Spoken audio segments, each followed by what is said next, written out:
В эфире программа «События недели» и я, журналист Белла Кварчия. Здравствуйте. На этой неделе в нашей стране имели место самые разные события, и мы представим вам наиболее значимые из них. По приглашению главы Республики Башкортостан Радия Хабирова, президент Торгово-промышленной палаты Республики Абхазия Тамила Мирсхулава приняла участие в 5-м юбилейном форуме малого и среднего бизнеса регионов стран-участниц ШОС и БРИКС, который проходил 26 и 27 сентября в столице Башкортостана Уфе. В этом году в нем приняли участие около 2500 представителей органов государственной власти, бизнеса, экспертов и общественных деятелей из 30 стран мира. В рамках форума состоялось подписание соглашения о сотрудничестве между торгово-промышленными палатами Абхазии и Башкортостана. Основную цель, которую мы преследовали подписанием данного соглашения, не ради соглашения, а ради обновления и укрепления двустороннего сотрудничества, наполненного конкретным содержанием, то есть реализация совместных проектов, направленных на содействие развитию бизнеса и оказание поддержки предпринимательскому сообществу как Абхазии, так и Башкортостана. И, конечно же, с целью увеличения товарооборота между нашими республиками. Кроме того, состоялись встречи с коллегами из торгово-промышленных палат различных регионов Российской Федерации, на которых были обсуждены вопросы двустороннего сотрудничества. По мнению Тамила Мирсхулава, участие торгово-промышленной палаты в форуме малого и среднего бизнеса прошло очень плодотворно, так как данный форум, являясь авторитетной площадкой для обмена опытом в вопросах развития и поддержки малого бизнеса, способствовал установлению новых деловых контактов. Министерством здравоохранения Абхазии полностью погашена задолженность перед медучреждениями Российской Федерации. Это стало возможным благодаря достигнутым между Минздравами Абхазии и России договоренностям и согласно решению Российско-Абхазской межправительственной комиссии. На протяжении 8 лет в Абхазии действует целевая программа лечения граждан за пределами и на территории Республики Абхазия. Многие годы в рамках данной программы успешно осуществляется лечение граждан в медучреждениях Российской Федерации. Хотя финансирование проекта осуществлялось поэтапно, все же с 2011 года перед медучреждениями России оставался переходящий из года в год непогашенный долг. По решению Смежправкомиссии Министерство здравоохранения погасило задолженность в размере 35,5 миллионов рублей по клиникам Российской Федерации. Это клиники Москвы, Санкт-Петербурга, Ростова, Краснодара и также Сочи. На сегодняшний день все задолженности погашены. Погашение задолженностей Абхазии перед медучреждениями России – это крайне важный факт для граждан республики, не имеющих российского гражданства или полиса ОМС, так как в случае необходимости у Минздрава Абхазии не будет никаких препятствий для направления таких пациентов в ведущие научные клинические центры России. Что касается на сегодняшний день отправки пациентов на лечение за пределы, они предусматривают строго по направлению врача, по экстренной помощи и предусматривает отправка в основном людей тех, кто не имеет российского гражданства. Данных пациентов будет оплачивать Министерство здравоохранения Абхазии. Все те, кто имеют российское гражданство и имеют страховой полис ОМС, должен прийти в Министерство здравоохранения, взять направление и только в том случае ехать на лечение за пределы Абхазии. При направлении граждан Абхазии на лечение в российские медучреждения оплата будет производиться заранее. Выезжать за пределы республики и совершать там покупки по домашней карте совсем скоро смогут жители Абхазии. В стране запущена новая пластиковая карта АПРА World. Какие еще дополнительные возможности появятся у ее держателей? Смотрите в нашем репортаже. Более 3 лет специалисты вели работу по интеграции двух национальных платежных систем – российской МИР и абхазской АПРА World. Работа была направлена на организацию взаимного обслуживания двух карт. 11 июля был подписан договор между нашими системами, и первый этап запустился в июне этого года, 2019 года. Первый этап он был направлен на прием карт МИР в инфраструктуре АПРА. Совершать операции по домашней карте, находясь за рубежом. Главное преимущество, которое теперь получат держатели карты АПРА World. Также нововведение позволит обеспечить дополнительный ресурс для банковской системы Абхазии. Помимо того, что комиссионные доходы будут появляться, денежные средства не будут вымываться из банковской системы. Эти деньги будут находиться на счетах в банках Абхазии. Делать покупки и совершать различные платежи при помощи новой абхазской карты за рубежом можно будет без комиссии. Лишь при обналичивании денег с держателей будут взиматься средства в размере не более 2% от запрашиваемой суммы. Сегодня картой первого образца АПРА владеют около 100 тысяч граждан. Замена будет производиться в порядке очереди с учетом истечения срока годности карт. Процесс оформления пластиковых носителей АПРА World начнется в республике со следующей недели, а география обслуживания новой абхазской карты будет расширяться по ходу интеграции национальной платежной системы МИР в зарубежное пространство. Амелия Бисмарк, Томас Чиковани, Абхазское телевидение. Как разрабатывалась карта АПРА? Какой будет АПРА World? Какие преимущества она дает ее держателям, а также о том, какова нынешняя кредитная политика Национального банка Абхазии и перспективы в работе главного финансового учреждения страны.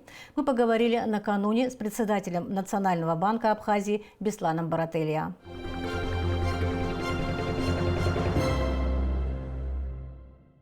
Итак, карта АПРА интегрирована в российскую платежную систему МИР. И в связи с этим, как вы думаете, насколько вот эта интеграция будет иметь практическое применение здесь у нас в Абхазии? Как граждане Абхазии, насколько активно смогут пользоваться картой МИР и, наоборот, россияне, которые приезжают сюда, здесь в Абхазии, пользоваться вот этой платежной системой?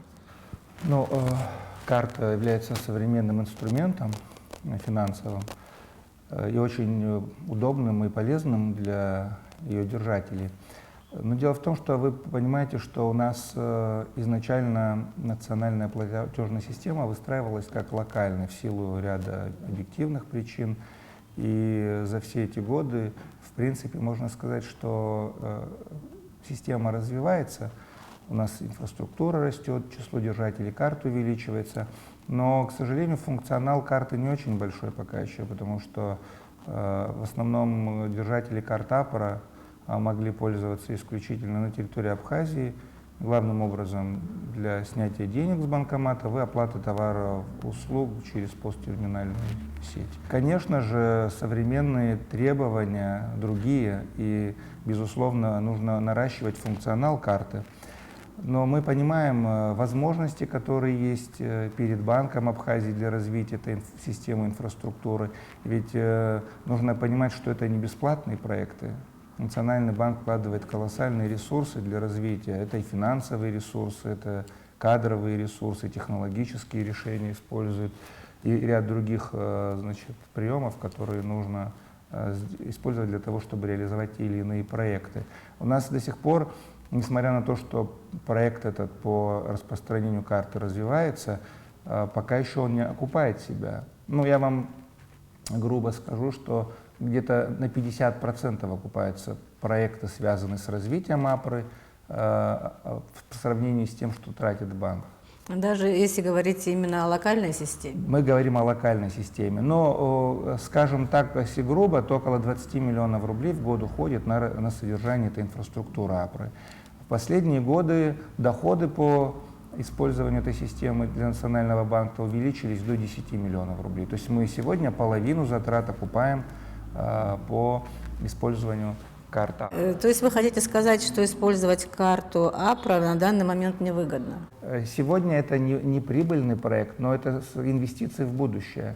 Это все то, через что нужно пройти для того, чтобы развилась система. И мы понимаем, каждый дополнительный функционал требует определенных вложений и так далее. Но я хочу сказать, что в этом году мы достигли успехов, потому что завершился очень сложный многолетний проект, над которым работал Национальный банк. Первый этап интеграции был ориентирован на прием карт МИР в инфраструктуре АПРА. Что это означает? Это означает, что россияне, преимущественно держатели карт российской МИР, которые приезжают в Абхазию, они могут использовать ее здесь при снятии денег с банкоматов, при оплате товаров и услуг в магазинах, ресторанах и так далее. И с июня месяца по сегодняшний день объем операций по этим картам составил около 300 миллионов рублей. Мы понимаем, что в России огромное количество пенсионеров, бюджетников, которые получают доходы на карты МИР. И, естественно, потенциал у этой карты большой в Абхазии. По нашим прогнозам, в следующем году объем операций по картам МИР может до 2 миллиардов рублей составить. Это еще также удобно для некоторых граждан Абхазии, которые прописаны на территории Российской Федерации, которые получают, в частности, пенсии на карты МИР. Ранее они вынуждены были выезжать за пределы Абхазии, чтобы воспользоваться, значит, картой, снять деньги из банкомата или оплатить товар-услуг. Теперь это им делать не приходится, они могут обратиться к услугам абхазских банков и снять деньги с абхазских банкоматов. И все равно комиссия не такая большая, там не более 1% по карте МИР. Соответственно, это дешевле, чем потратить целый день для того, чтобы выехать за пределы Абхазии, на дорогу потратить деньги и так далее. То есть это удобство для людей. То, что касается второго этапа интеграции, речь идет о том, что держатели карт АПРА смогут воспользоваться и за пределами Абхазии. И вот это более интересно для наших граждан, потому что речь идет о практическом применении и конкретных возможностях, которые открываются перед нашими гражданами. Речь идет о том, что по итогам второго этапа интеграции наши национальные карты АПРА, они как бы прорывают вот эту изоляцию нашу локальную, и мы выходим на, так скажем, региональный, международный уровень благодаря сотрудничеству с НСПК. Но речь идет исключительно о новых картах, потому что одни с другим чипом, с другими требованиями, с другим требованиям к программному обеспечению. И, соответственно, те карты, которые уже имеются на руках у населения, а их около 100 тысяч, они будут также работать по старой схеме на территории Абхазии, как и раньше. Для того, чтобы иметь возможность воспользоваться картой АПРА, которая будет работать за пределами Абхазии, нужно будет ее получить в том коммерческом банке, который выдавал, значит, карту ранее. Хочу сказать, что этим занимается не Национальный банк, выдачей карт, эмиссией занимаются коммерческие банки. Поэтому каждый коммерческий банк выпустит свою карту со своим дизайном, и сроки обмена, график обмена будет, видимо, озвучивать и объявлять своим клиентам. Я могу сказать то, что ожидает держателей карт Сберегательного банка Абхазии. Вот могу показать образец карты, которая называется АПРА World, АПРА Мир. Она выглядит таким образом.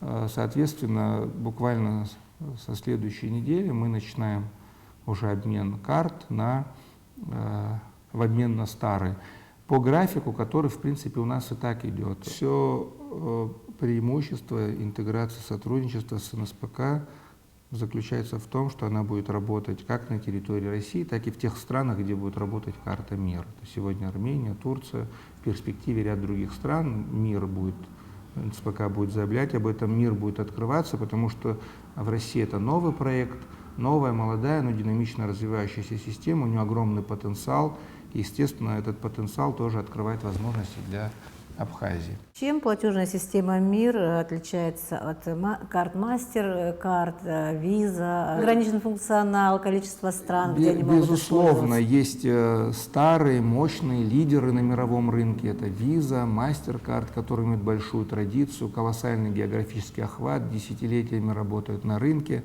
колоссальнейший потенциал. Есть, то есть это международные, да, лидеры, которые захватили весь мир, так скажем, и предоставляют эти услуги. Есть локальные, национальные проекты. Там, в Армении, в Абхазии, в Киргизии, там, в Беларуси выстраивают свои локальные, значит, национальные платежные системы. Смысл в том, что их карта работает только на территории страны, где они имитируются. Но есть, можно сказать, уже и региональные, становящиеся региональными, такие как вот российская, да, платежная система, она национальная платежная система, но в силу того, что у России, безусловно, значительно выше потенциал, чем у Абхазии, то и возможностей больше, она потихонечку переходит в такую региональную платежную систему, выходит на другие рынки, и, может быть, со временем займет такие же позиции, как и у Visa, MasterCard. Покажет время, как это будет развиваться тема. Все зависит, конечно, от потенциала той или иной платежной системы, какие финансовые ресурсы за этим стоят, какие возможности есть, какой рынок охвачен и так далее. Придя в Национальный банк и не поговорить о нашей системе кредитования было бы странно. В последнее время остановилась система кредитования. С чем это связано? И насколько себя оправдала вот эта инициатива, когда кредитование проходило Сбербанком, я насколько знаю? Значит, опять же, я могу говорить о проектах, которые реализуются в Государственном банке, в Сберегательном банке, потому что в коммерческих банках Абхазии у каждого банка своя кредитная политика. То, что касается Сберегательного банка. На самом деле были проекты, которые были озвучены, объявлены нашему населению, нашим гражданам, проекты по выдаче кредитов по программе зарплатный, пенсионный проект был у нас, потребительское кредитование было, кредиты, которые выдавались через комиссию, через наблюдательный совет. И по итогам 2018 года было выдано около 8 тысяч кредитов на сумму 700 с лишним миллионов рублей. В этом году, в первом полугодии, до того, пока не закрылось кредитование, около 500 миллиарда рублей в виде кредитов Сберегательный банк предоставил нашим гражданам. Но, к сожалению, мы должны понимать, что ресурсы Сберегательного банка не безграничны.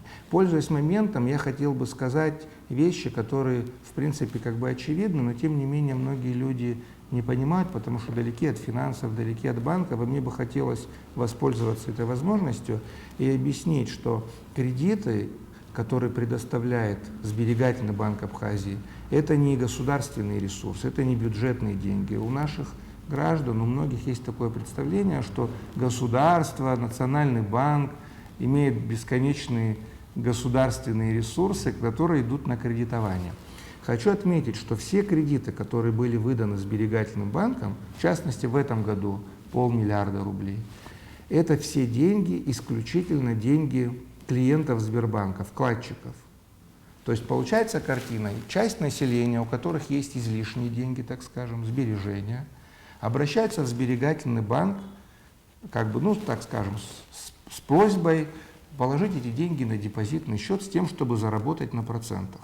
Сберегательный банк, получив деньги от части населения, предоставляет деньги одной части населения, другой части населения, которая нуждается в кредитах. Поэтому, грубо говоря, одна часть населения Абхазии, которая имеет свободные ресурсы, предоставила эти ресурсы для того, чтобы Сберегательный банк мог предоставить кредиты населению. Вот как бы хотел, чтобы люди понимали, что деньги, которые люди получают в виде кредитов, это деньги обычных граждан Абхазии, которые разместили их на определенный срок в Сберегательном банке.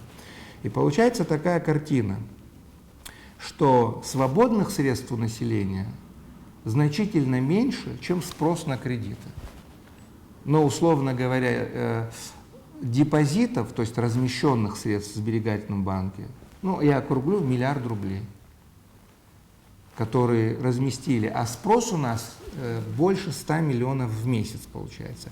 И в итоге, по итогам этого полугодия, сложилась ситуация, когда спрос стал значительно превышать предложение. То есть люди в таком количестве, как есть спрос на кредиты, не приносят вкладчики. И получается ситуация, когда мы вынуждены были либо выборочно давать кредиты, потому что на всех не хватает ресурсов, либо приостановить полностью, временно. И мы решили пойти по пути приостановления полностью, потому что когда банк начинает выбирать кого-то, кому можно дать кредит, а кому нельзя, то там возникает вопрос, а почему одному человеку можно дать кредит, а другим нельзя? Здесь возникают элементы, связанные с коррупцией, телефонным правом, связями и так далее. Чтобы решить эту проблему и избавиться от нее, мы решили поставить временно точку. Для каких целей? Для целей поднакопить средства. Ежемесячно ведь идет возврат кредитов. Люди возвращают ранее выданные кредиты, новые вкладчики появляются. И мы планируем до конца года нарастить эти ресурсы, которые в дальнейшем с нового года мы планируем пустить на новое кредитование. То, что касается возвратности, как показала практика, в целом мы довольны политикой кредитования Сбербанка, связанной с тем, что хорошее обеспечение и поручительство в виде держателей карт преимущественно. Что показала наша статистика, потому что судить по эмоциональным каким-то ощущениям неправильно, деньги любят счет и конкретику. Практика показала, что по ранее выданным кредитам в рамках новых программ Возвратность составляет 99 с лишним процентов, высокая возвратность.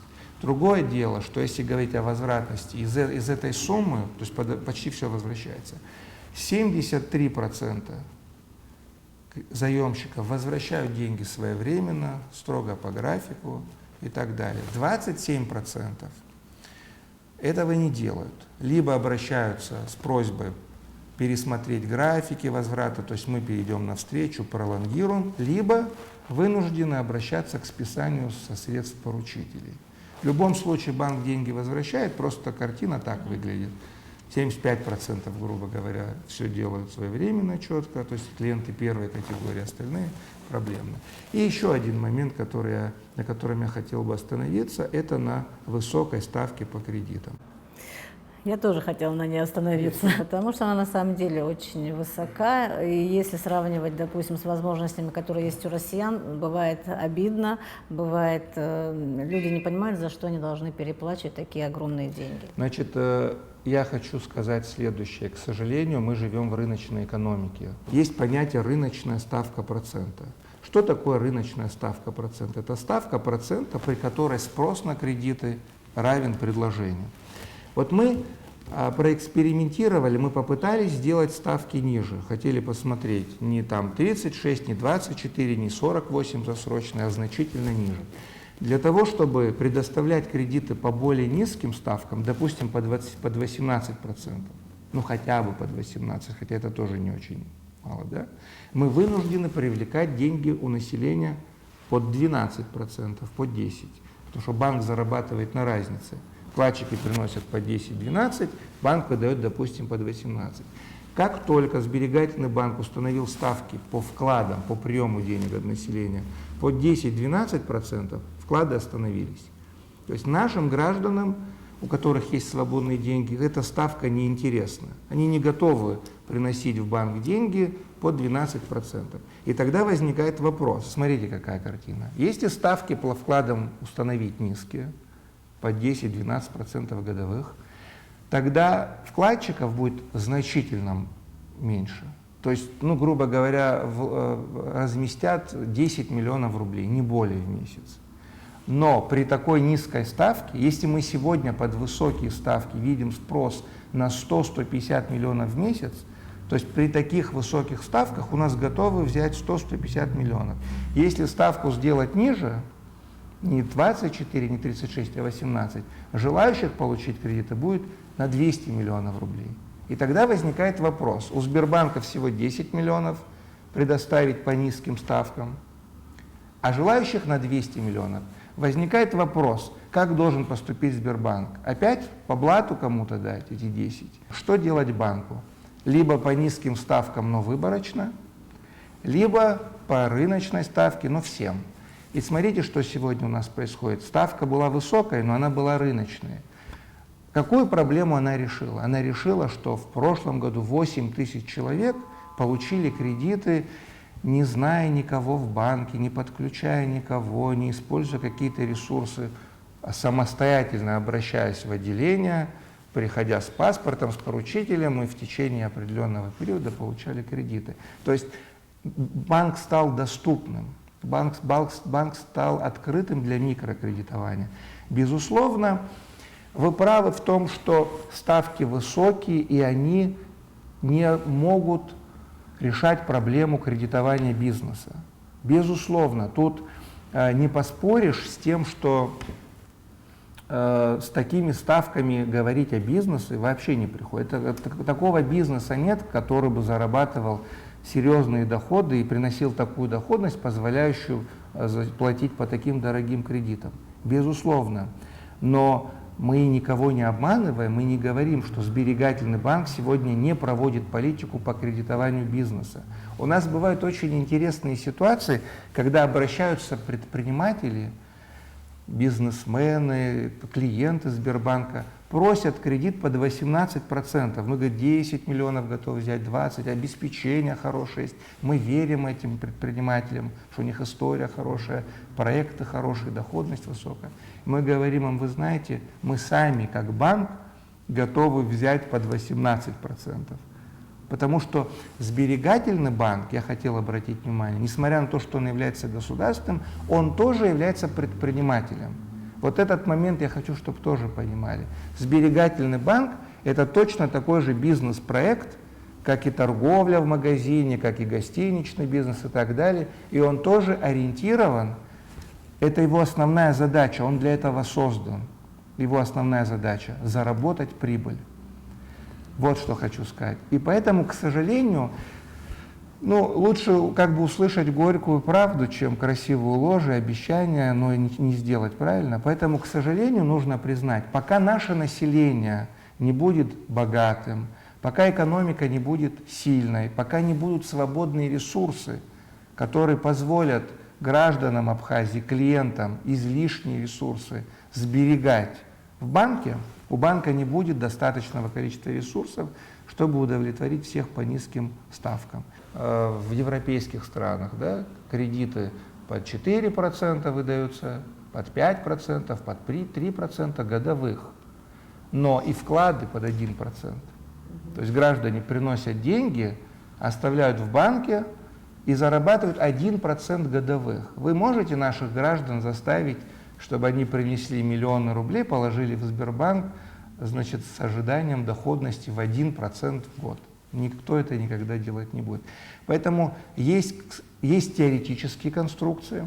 Можно, конечно, я очень долго преподавал в университете экономическую теорию, могу много рассказать, как в теории это выглядит.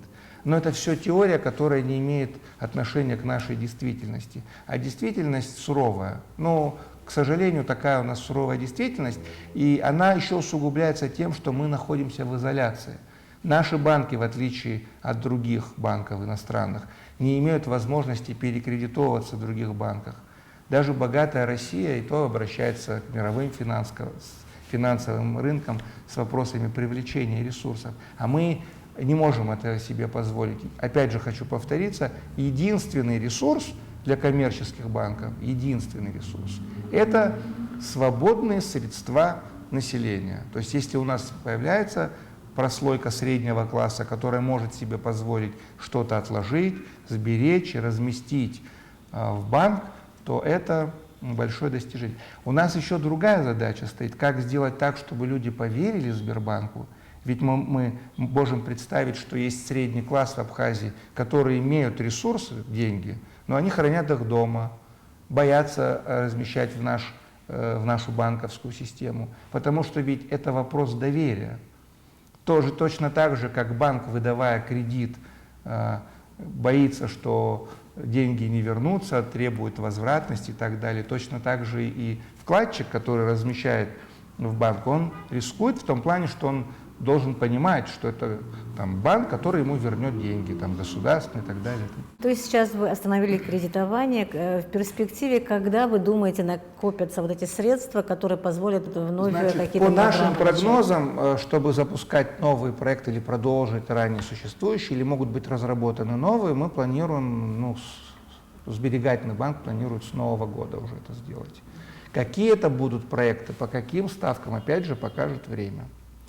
Опять же хочу сказать, чтобы разрабатывать программу, ведь можно сесть и 25 программ разработать разных. Самое главное, где взять деньги. Еще раз повторюсь, государство на кредиты деньги не предоставляет. Национальный банк на кредиты деньги не предоставляет. Единственный источник – это население. Если вернуть те многомиллионные кредиты, то это бы сделало погоду? Нет. Не сделала бы погоду, потому что там речь идет о сумме вы имеете старые кредиты, которые безнадежно потеряны. Речь идет безусловно, картина была бы заметно лучше, однозначно. Тут даже и говорить не приходится, потому что речь идет о полумиллиарде рублей. И если бы эти деньги, которые по сути потерялись у Сбербанка, вернулись бы банку, это был бы сегодня совершенно другой банк. Но если вы задаете вопрос с точки зрения удовлетворения спроса в сфере кредитования, безусловно, этих денег недостаточно. Я вам скажу оценку. Только чтобы удовлетворить население в микрокредитовании, это пенсионные, зарплатные, потребительские кредиты, необходимо от 1 до 2 миллиардов рублей ежегодно. Помимо этого, если мы говорим о кредитовании бизнеса, так, чтобы предприниматели могли обратиться в банки, получить нужные им ресурсы, то речь идет уже о миллиардах, а может о десятках миллиардов рублей. То есть вот такая потребность, спрос колоссальный. И один момент еще хочу сказать. Следующий. Даже теперь представим гипотетически, если бы в сберегательном банке были такие большие ресурсы, то встал бы вопрос с обеспечением. Потому что практика показывает, что очень многие, вообще практика мировой экономики показывает, что больше половины предпринимателей, которые берут кредиты и начинают бизнес, они не справляются. Только меньшая часть развивается и живет год-два и больше. Вот больше половины предпринимателей, которые начинают свой стартап-бизнес, они умирают. Это и везде, в Европе, в Америке, в Африке, в Китае, и то же самое в Абхазии. Поэтому сберегательный банк тоже понимает, если молодые предприниматели, начинающие бизнесмены обращаются за кредитами, то половину кредитов, которые сберегательный банк выдаст, они просто не вернутся, если не будет серьезного обеспечения. И здесь стоит вопрос, где его взять, обеспечение для молодого предпринимателя. Вот здесь и возникает замкнутый круг. Но это говоря о практике вопроса. Мы просто рассуждаем о перспективах таких, до которых мы еще, к сожалению, не доросли. Но это как отвечая на вопросы. Перспектив мы доросли? Что планирует Национальный банк, вот, допустим, в течение ближайших месяцев или ближайшего года? До конца года много проектов. Сейчас, как вы знаете, у нас колоссальнейшая работа будет по обмену карт. Это первый большой проект, который займет очень много времени у сотрудников Сбербанка, процессинга на обмен карт. В этом году также мы завершаем работу серьезную, которая длилась 2 года, по интеграции с системой денежных переводов «Контакт». Что это означает? Это означает, что люди со всего мира, там более 170-180 стран, могут, находясь в Америке, в Австралии, в Европе, подойти к банку или с приложения, перевести деньги жителю Абхазии, у кого есть карта АПРА. И человек, сидя дома, получит на карту деньги. То есть ему не нужно будет обращаться в банк за получением денежных средств. Это тоже проект, который находится на финальной стадии. Мы будем анонсировать, как только он завершится. Тоже длился долго, 2 года, и мне кажется, это будет очень востребовано. Мы ожидаем в ближайшее время поступления издания очень интересного «История денежного обращения Абхазии». Национальный банк заказал проект, авторами выступили Астамур, Таня, Ибрагим, Чкадо. Вот сигнальная версия. Это, мне кажется, это первая в истории Абхазии такая красочная, иллюстрированная история денежного обращения, где, значит, раскрыта история денег, появление денег в Абхазии, характер их обращения, потому что, как показала практика, наши граждане, к сожалению, плохо знают историю своей страны, а уже историю денежного обращения вообще многие даже и не знали, что у нас она такая богатая.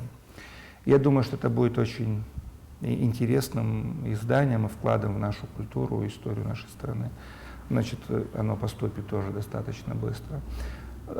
Также до конца года в продолжении этой темы у нас планируется открытие музея денег, который станет площадкой, где будут представлены не только современные деньги Абсары, которые Национальный банк издает с момента признания России независимости Абхазии 2008 года, когда мы смогли уже заказывать, Национальный банк смог заказывать монеты госзнаки, и уже коллекция расширилась, более 60 видов монет имитировано Банком Абхазии. Помимо этих монет будут представлены и денежные знаки, боны, которые ходили на территории нашей страны с древнейших времен. Известно, что, считается, что первые деньги были известны миру, человечеству с 7 века до нашей эры. И практически в это время, с 6 века до нашей эры, на территории Абхазии имели хождение деньги. Это говорит о том, что мы были вовлечены в торгово-экономические отношения с внешним миром. И мне кажется, очень важно информацию, знания этого пласта истории как-то распространять и и доносить, и не только для наших граждан, для гостей, что у нас есть то, чем мы можем тоже похвастаться.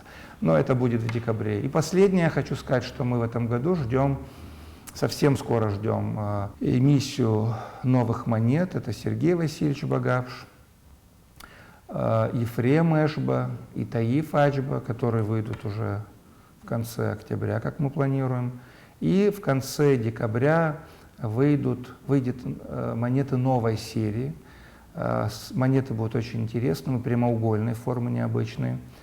Это монеты оружия, одежда и оружие Кавказа, где будут представлены, значит, представители абхазцев, черкесов и так далее, по народам Северного Кавказа. Линейка будет выстроена. Ну, вот первые 4 монеты поступят уже в продажу в этом году. Также разработан, и думаю, мы успеем до конца года,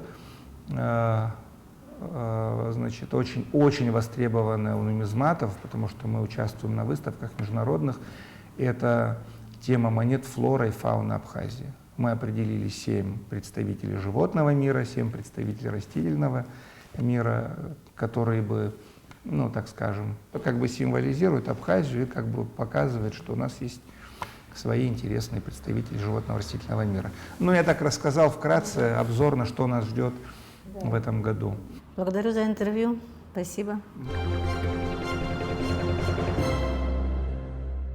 В преддверии Дня учителя в последний рабочий день перед праздником в школах республики спешили поздравить учителей. Цветы, сюрпризы и поздравления были адресованы самым добрым, умным, заботливым и терпеливым нашим педагогам. Школьные учителя обладают властью, о которой премьер-министры могут только мечтать, считал великий Уинстон Черчилль.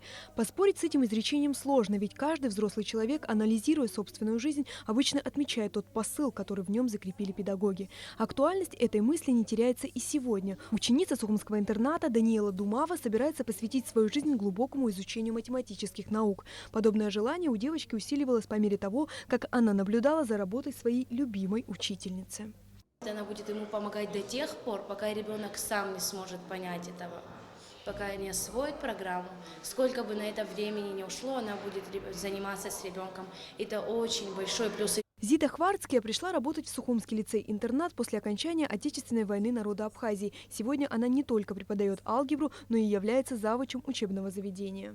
После войны, когда открыли эту школу, у нас был такой контингент, которым нужна была на самом деле помощь. Дети после войны, 2 года, которые не учились в школе, и тут была понятна, ясна картина, что если мы не поможем, то мы потеряем одно поколение. В обществе иногда отмечают, что каждое поколение школьников хуже предыдущего. Речь идет об успеваемости и дисциплине, но самое актуальное мнение по этому поводу принадлежит опытным учителям. Я бы не сказала бы, что в худшую сторону они меняются. Нет. Просто время диктует свое. Другое поколение, конечно, другие ценности появляются, другое мировоззрение. И самое главное, мы должны стараться догонять это время. А это уже столичная школа номер 1. И здесь мы можем наблюдать, какое влияние учителя оказывают на будущую жизнь человека. Однако сейчас речь идет не о школьнице, а о педагоге с большим стажем. На вопрос, почему вы решили избрать профессию преподавателя, любимая учительница многих поколений Людмила Джинджия отвечает, что выбрала профессию еще сидя за школьной партой. У меня была учительница первая хорошая, такая внимательная, очень чуткая. Она, кстати, до сих пор работает. Моя Нина Иналовна.